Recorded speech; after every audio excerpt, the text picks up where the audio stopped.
Radiovisión Online. Mucho más que radio. Bendiciones, amados. Qué gusto y qué alegría nos da poder saludarles en el día de hoy. Este es el pastor y obispo Joshua Rodríguez, quien tiene esta grata bendición, ¿no?, y privilegio de poder dirigirme a ustedes. Bueno, la semana pasada hablamos y utilizamos una porción escritural que lamentablemente lucimos usar muchos predicadores y maestros solamente en tiempos de Navidad. Isaías capítulo 9, versos 6 y 7, que lee así en la traducción Nueva Biblia Viva. Dice, pues nos ha nacido un niño, un hijo se nos ha dado. El gobierno descansará sobre sus hombros y será llamado Consejero Maravilloso, Dios Poderoso, Padre Eterno, Príncipe de Paz. Su gobierno y la paz nunca tendrán fin. Reinará con imparcialidad y justicia desde el trono de su antepasado David por toda la eternidad. El ferviente compromiso del Señor de los ejércitos celestiales hará que esto suceda. Entonces comenzamos dándoles, un par de semanas atrás, un contexto histórico, ¿no? Cómo es que ellos estaban pasando como nación, ¿no?, en un momento difícil, un momento oscuro. Isaías proclama un mensaje de esperanza en medio de ese momento oscuro. Él anuncia el nacimiento de un niño que iba a traer luz a las tinieblas, paz al caos y justicia a los quebrantados. Esta profecía apuntaba directamente hacia Jesucristo, cuyo nacimiento iba a inaugurar el reino de los cielos en la tierra. Entonces, compartíamos que de la misma manera hoy en el 2025 vivimos en un mundo marcado por profundas divisiones políticas, sociales, espirituales, y las naciones luchan con lo que es inestabilidad.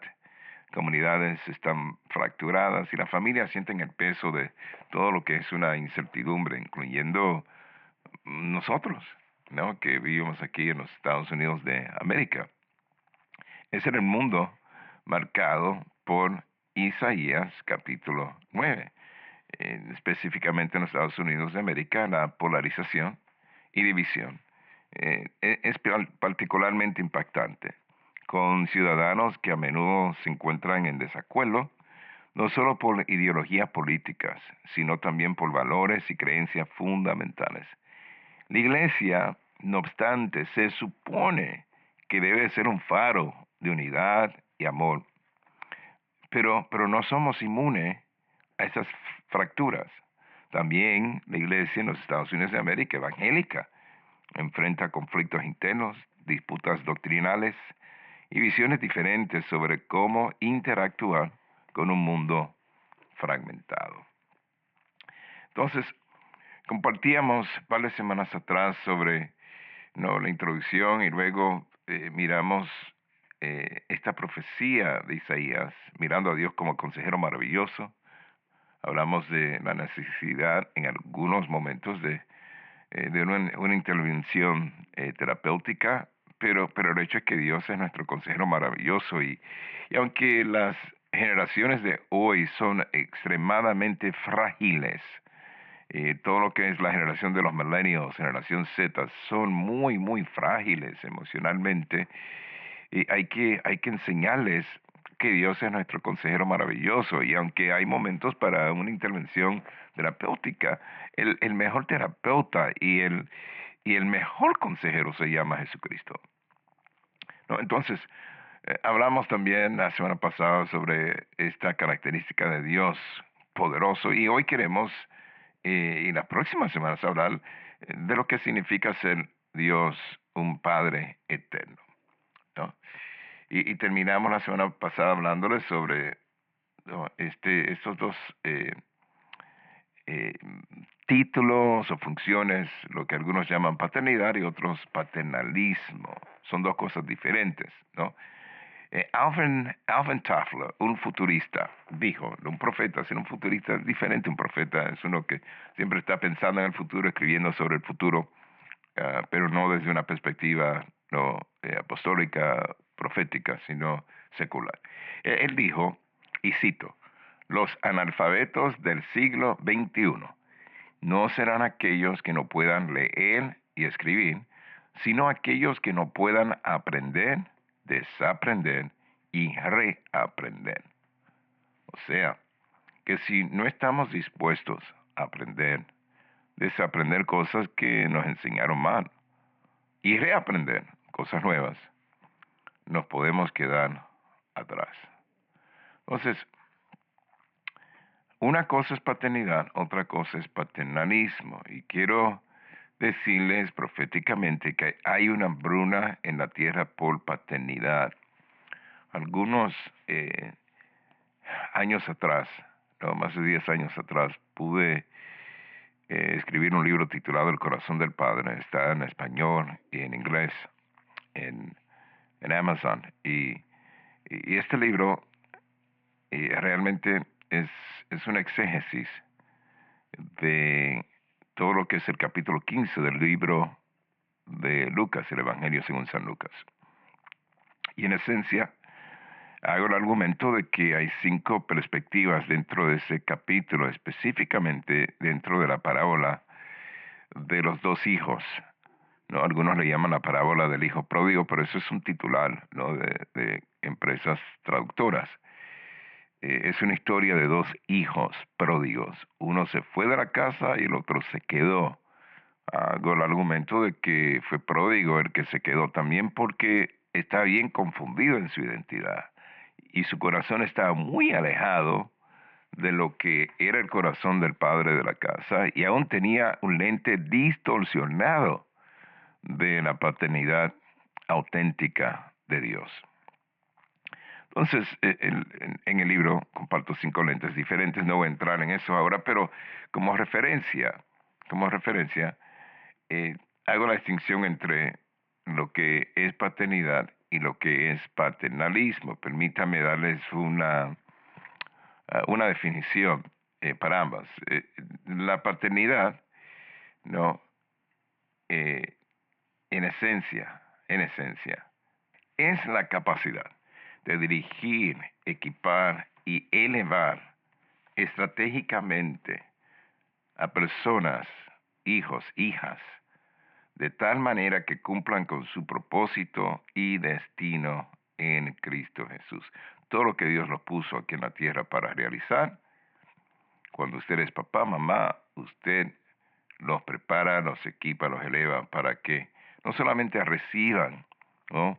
y entiendan el propósito de Dios para sus vidas, sino que ellos también puedan como resultado pasar esta gracia, esta unción de generación en generación. Es algo dado por Dios. Y cuando utilizamos la palabra paternidad, estamos incluyendo una función materna también. Porque no es solamente una función de papá, es una función de mamá también.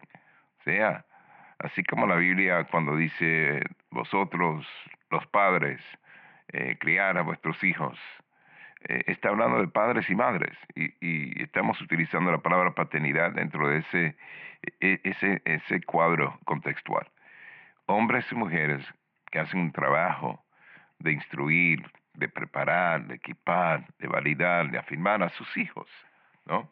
Tanto biológicos como en la fe, en el contexto pastoral o apostólico y profético.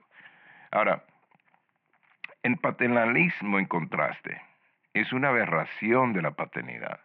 Se trata de una imitación barata, donde personas lamentablemente mal usan sus dones, talentos y habilidades para explotar a los hijos, a las hijas, para usarlos como si fueran productos, objetos. Y es lamentable, pero es algo que estamos viviendo ahorita mismo a nivel nacional y a nivel global. O sea, ¿qué significa ser fiel? No, hace un tiempito atrás escuché al doctor Mark Sharona compartir algunos pensamientos sobre cómo la iglesia ha dado un giro, ¿no? en el liderazgo donde muchos no nos parecemos a Dios, nos parecemos más a ejecutivos de corporaciones.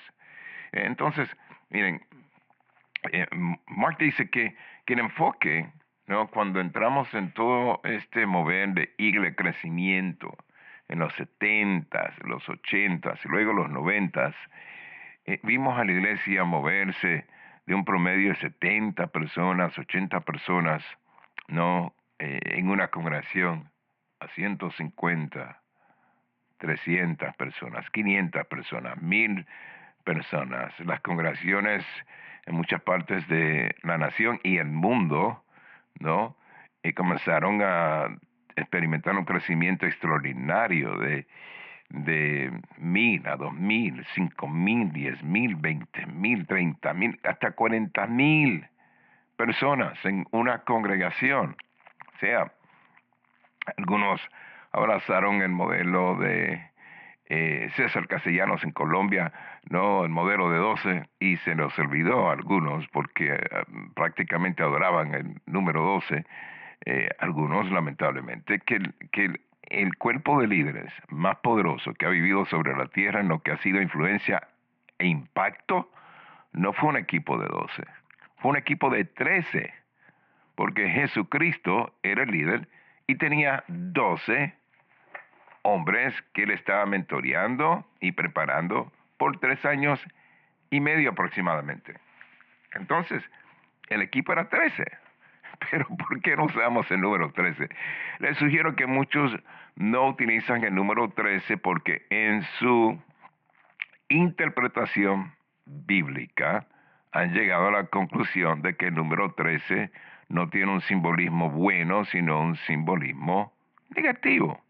Y pudiésemos argumentar de que el número 13, en primer lugar, describe un equipo apostólico y profético que fue preparándose para cambiar el mundo conocido. Jesucristo, 1 más 12 equivale a 13, ¿no?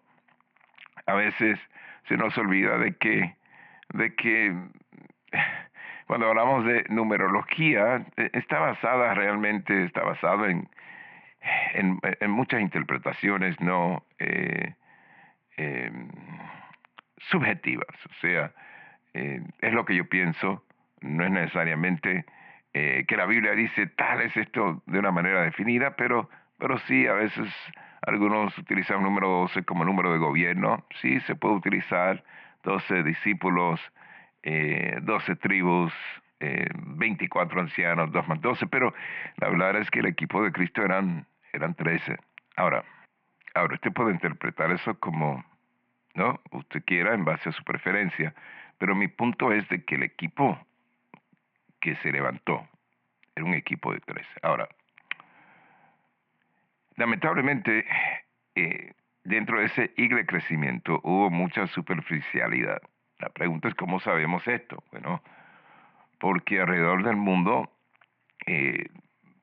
todas estas congregaciones que crecieron, y no estoy diciendo que Dios no estaba en el crecimiento, no creo que Dios usó todos estos movimientos, ¿no? Para alcanzar gente. Pero ¿cómo se origina esta mentalidad de iglesia crecimiento, lo que en Estados Unidos llamaron the seeker friendly movement? No, seeker de buscadores, friendly, amistosos, este movimiento de crear un evangelio amistoso, ¿no? Amigable, para los buscadores, para aquellos que tenían hambre de Dios. Bueno, alguien, no sé quién, pensó, para atraer más gente que tienen hambre de Dios, ¿por qué no hablamos menos de pecado? ¿Por qué no simplificamos el evangelio? Y la verdad es que el evangelio es sencillo, pero es muy claro, ¿no? De modo que si alguno está en Cristo, nueva criatura es. Todas las cosas viejas han pasado de aquí, todas son hechas nuevas. Ahora, estamos hablando de un cambio radical cuando vienes a Cristo. La Biblia dice, el reino del cielo se hace fuerza y solo los valientes lo arrebatan. Las metáforas, muchas de ellas que se utilizan en el Nuevo Testamento, en los evangelios, son metáforas, y aún el apóstol Pablo como que somos como soldados. Entonces esto no es para gente cobarde, esto no es fácil. O sea, la puerta es estrecha, no es grande, no es ancha, pero lo que hicimos, o sea, la puerta para la salvación es estrecha, perdición angosta, ancha, pero lo que hizo el movimiento seeker friendly, ¿no? Amistoso para los buscadores, fue expandir la puerta, muy lindo, pero no bíblico. Y eso lo que ocasionó fue que nuestras congregaciones se llenaran de muchas personas, pero con poca sustancia, poco fundamento bíblico. Usted dirá, Pastor Joshua, no entiendo el argumento. Bueno, estoy sugiriendo que en evidencia de esto está cuando vino COVID, que una de las cosas que hizo el COVID-19 fue reveló lo que estaba en el corazón de la gente. Y por eso es que un año después de que vino esta pandemia global, muchas iglesias cerraron y nunca volvieron a abrir. ¿Por qué? Porque el mandato de Jesucristo en Mateo era de ir a las naciones y hacer discípulos. O sea, hacer discípulos de las naciones, no miembros de congregaciones. Y lamentablemente, lo que vimos después de COVID era que el corazón de la gente realmente salió a la luz. ¿Por qué? Porque en todo ese mover, ese nuevo paradigma de ir al crecimiento ocasionó que los padres espirituales y pastores asumieran cada vez más un rol de un ejecutivo de una empresa moderna. Gerentes de marca, de branding, en lugar de ser pastores humildes. Mientras que las congregaciones se convertían en consumidores y el púlpito se transformaba en una plataforma de influencia, en vez de permanecer como un lugar para la proclamación sagrada. Con esta transformación se perdió algo esencial. Y lamentablemente este cambio ha generado dolor y ha distorsionado lo que es la paternidad, convirtiéndola en paternalismo. Les voy a dar algunas distinciones, por ejemplo, entre lo que es un discípulo y un miembro de una congregación. Y quiero compartir esto brevemente porque lo que mostró COVID es que habíamos hecho miembros de congregaciones y no discípulos. No, el mandato es hacer discípulos. Entonces, miren, un discípulo vive por convicción, pero un miembro común de una congregación vive por conveniencia. Un discípulo produce fruto espiritual, pero un miembro común consume bienes, tiene una mentalidad de consumidor. Un discípulo obedece la palabra, mientras que un miembro común escucha la palabra pero no la aplica. Un discípulo hace discípulos, se reproduce, pero un miembro común solamente asiste a las reuniones y no hay reproducción en él o ella. Un discípulo sirve a la gente. Un miembro espera ser servido. Un discípulo ama profundamente a otros. Un discípulo lo hace, pero un miembro ama selectivamente. Un discípulo soporta las pruebas con fe, mientras que un miembro común se rinde cuando las cosas se ponen difíciles. Un discípulo persigue, busca la santidad, la consagración, mientras que un miembro común cede a la cultura y la presión cultural. Un discípulo se rinde a Cristo todos los días, mientras que un miembro solamente añade a Cristo una lista de cosas que forman su identidad. Entonces, por eso es importante hacer discípulos. Entonces, cuando hablamos de paternidad, es algo que necesitamos restaurar. El pastor no es un CEO. Sí, podemos aprender de modelos empresariales, claro, nosotros lo hacemos, pero no podemos sustituir lo que es una vida en el Espíritu, lo que es una dirección del Espíritu Santo, porque la iglesia en su diseño no somos una institución. En nuestro diseño original somos un organismo, no organización. Ahora, por causa de las leyes que gobiernan, no se utilizan más bien para gobernar en nuestros países, sí necesitamos estructura, infraestructura, Necesitamos organizarnos, pero la iglesia en su diseño original fue creada por Dios para ser un organismo vivo. La pregunta es, ¿podemos aprender de modelos corporativos, empresariales? Sí, claro que sí, pero no podemos sustituir lo que Dios ha establecido fundamentalmente en lo que es nuestra identidad como hijos de Dios, como discípulos de Jesucristo. Entonces, miren, hablemos de un contraste entonces entre lo que es la paternidad y el paternalismo. Y hoy voy a comenzar la lista, pero la semana entrante, la otra semana vamos a continuar porque son muchas eh, cosas, no muchos rasgos que necesitamos discutir. Primero, la paternidad. En la paternidad se le enseña a los hijos, a las hijas, a depender, bueno, a discernir y a depender de la voz de Dios, la voz del Espíritu Santo en su vida. Mientras que en el paternalismo el énfasis está en la voz de los padres, madres, mentores. O sea, cuando usted entiende paternidad, usted enseña a su hijo, a su hija, a reconocer, a distinguir, a obedecer la voz del Espíritu Santo en su vida, ¿no? La voz del Espíritu Santo se pudiera describir como esa voz interna, intuitiva, que te abra el corazón, la mente. Hay personas que todo el tiempo, ¿no?, dicen que han escuchado la voz audible de Dios. Yo respeto eso, creo, ¿no?, que esa experiencia es posible. Nunca me ha tocado oír esa voz audible de Dios, pero la voz intuitiva, la voz interna, todo el tiempo. Es esa voz interna que te habla el corazón, a la mente. No es audible, es interna.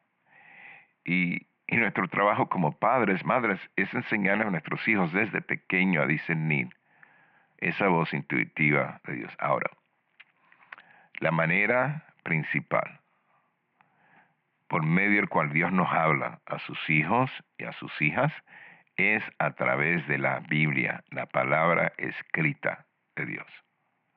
Entonces hay que enseñarle a nuestros hijos a estudiarla, a escudriñarla, a obedecerla, para que cuando estén en un momento de encrucijada, un momento de confusión, un momento de incertidumbre, ellos puedan ir a la palabra de Dios y comprender qué es lo que Dios desea que ellos hagan. El Espíritu Santo de Dios desea hablarnos todos los días. Pero hay cosas que ya Dios ha revelado por medio de su palabra. O sea, cuando usted no entiende esto y lo lleva a un extremo, como había leído de una persona que estaba viviendo en un mundo muy místico, muy extremado, iba, digamos, a una franquicia a pedir algo del menú y necesitaba pedirle al Espíritu Santo, ¿qué ordeno? No, ya es un extremo. O sea, en primer lugar, la palabra de Dios nos dice que vivamos bajo autoridad, que respetemos las autoridades, no dadas por Dios en diferentes lugares donde estemos. Entonces,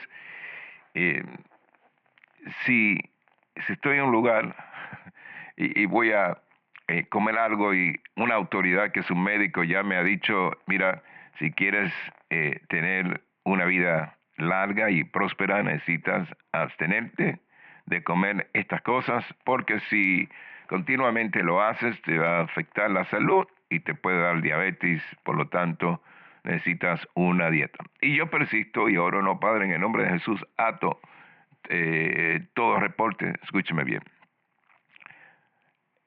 Creemos, vivimos por fe, que Dios tiene la última palabra, pero hay que sujetarse a los reportes médicos, ¿no? Hasta que el médico diga, en base a lo que es un análisis de laboratorio, que usted ha sido sanado, ¿no?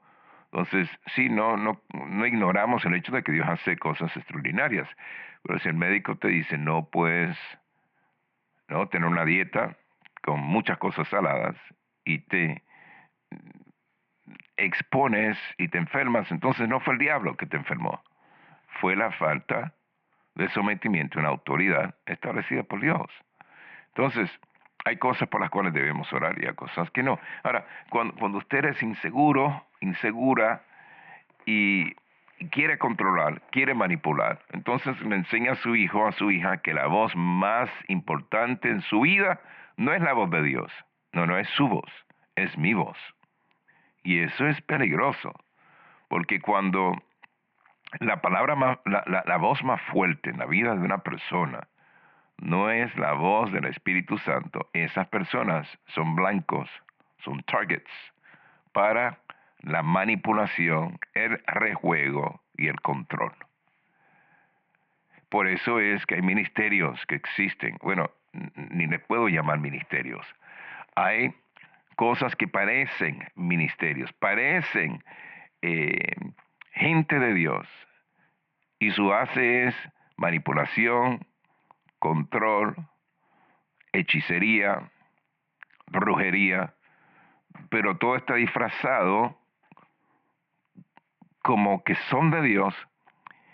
Y la pregunta es, ¿cómo es posible que gente puedan seguir a estas personas que es obvio que no tienen un evangelio, tienen una aberración del evangelio de Cristo? Y la respuesta es porque no conocen la palabra, porque nunca alguien les enseñó a oír la voz de Dios, dice, ni la voz del Espíritu Santo, más allá de la voz de una persona. Bueno, eso está bueno, la semana que viene se va a poner mejor, así es que no te olvides de sintonizarnos la semana entrante. Este ha sido el pastor y obispo Joshua Rodríguez, que se despide de ustedes hasta la próxima semana. Nunca te olvides que en Cristo Jesús tus mejores días están por venir. Tú eres bendecido, tú eres bendecida. Este video llega a ustedes como una cortesía de Radiovisión Cristiana Internacional y el pasado programa. Si le interesa saber más información de la pasada administración, visite la descripción al final del video. Y no se olvide suscribirse, darle me gusta y compartir.